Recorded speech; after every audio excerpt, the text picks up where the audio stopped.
We spend our whole lives trying to forget one simple, inescapable fact.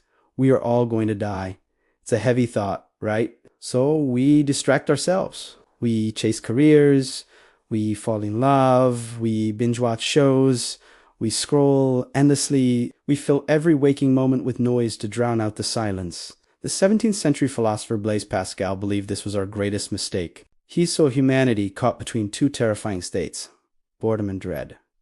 When we're not busy, we feel bored and empty. But when we stop and think, we're hit with the terrifying reality of our fleeting existence. It's a lose-lose situation. Pascal noticed that we do everything we can to avoid this existential dread. Think about it.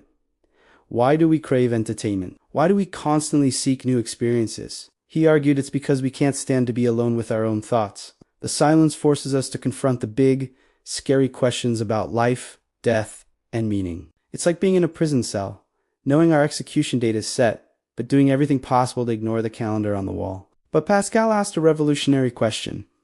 What if facing our mortality isn't the end, but the beginning of truly living?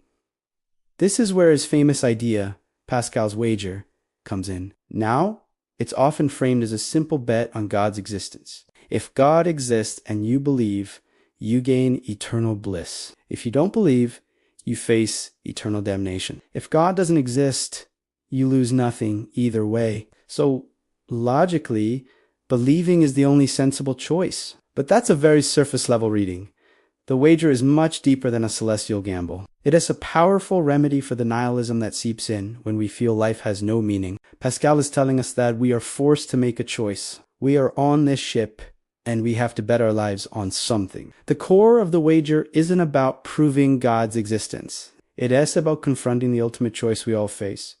Will we live as if life has meaning, or as if it doesn't? Will we live for something greater than ourselves, or will we succumb to distraction and despair? Pascal says that inaction is not an option. Refusing to choose is, in itself, a choice. It's a choice to let life happen to you, to drift along in a sea of trivial pursuits until the end. By not committing to a meaningful path, you are effectively betting that there is no meaning, and that, Pascal argues, is a terrible bet to make. So, the wager forces a decision. It asks you to step out of the fog of distraction and actively choose your reality. Do you choose the painful truth or the comfortable lie? The comfortable lie is easy.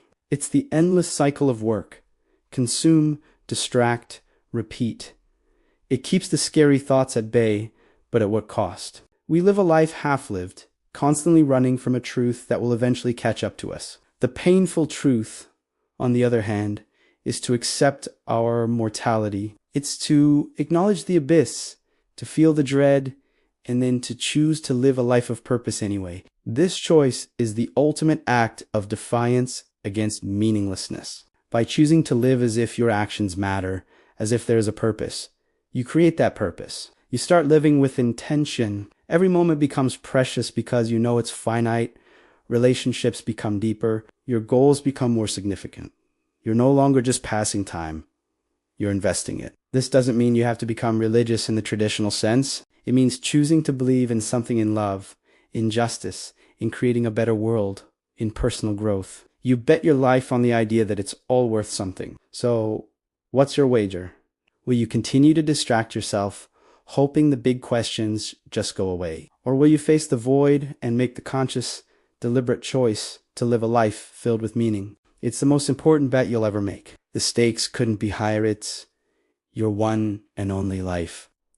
Thanks for watching. If this made you think, consider subscribing for more journeys into life's big questions.